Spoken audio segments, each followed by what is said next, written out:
इधर देखो। चलो।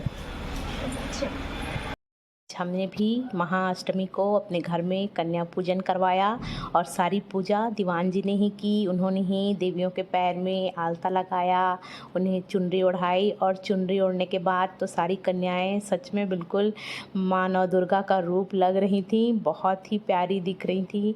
और दीवान जी ने सबकी पूजा की, फिर आरती किया और इतने अच्छे इतने प्यारे बच्चे थे, बिल्कुल दुर्गा माँ के ही रूप लग रहे थे, बहुत ही सुंदर।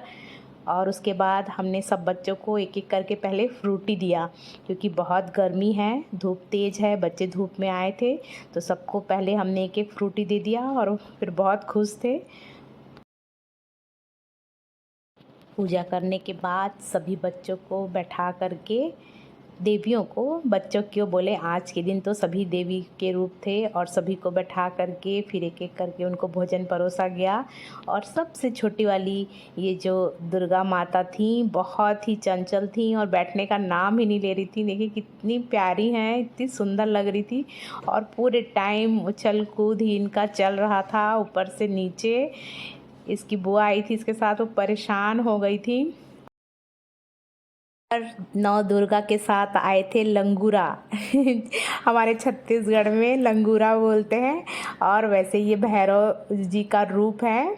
और देखिए नौ दुर्गा में से हमारी एक दुर्गा जी तो बैठने का नाम ही नहीं ले रही हैं, बड़ी मुश्किल से इनको फिक्री दे करके यहाँ पर बैठाया गया था और तब जा कर के वो थोड़ी देर के लिए ही बैठी, उसके बाद फिर से सोफे के ऊपर चढ़ गई और पूरे टाइम उछल कूद इनका चल रहा था, बैठने का नाम ही नहीं ले रही थी। लेकिन फिर भी जैसे तैसे भाई हो गया पूजा, और बस ये इसी में ही बिजी थी पूरे टाइम, खाना वाना कुछ नहीं, बस जूस पी लिया और हो गया। देवियों के भोजन होने के बाद सभी को हमने छोटा सा उपहार दिया और सब बहुत खुश थे। और जो छोटी सी दुर्गा माता थी, देखो कितनी प्यारी कितनी क्यूट लग रही है, और पूरे टाइम बोल रही थी मुझे कब दोगे, मुझे कब दोगे।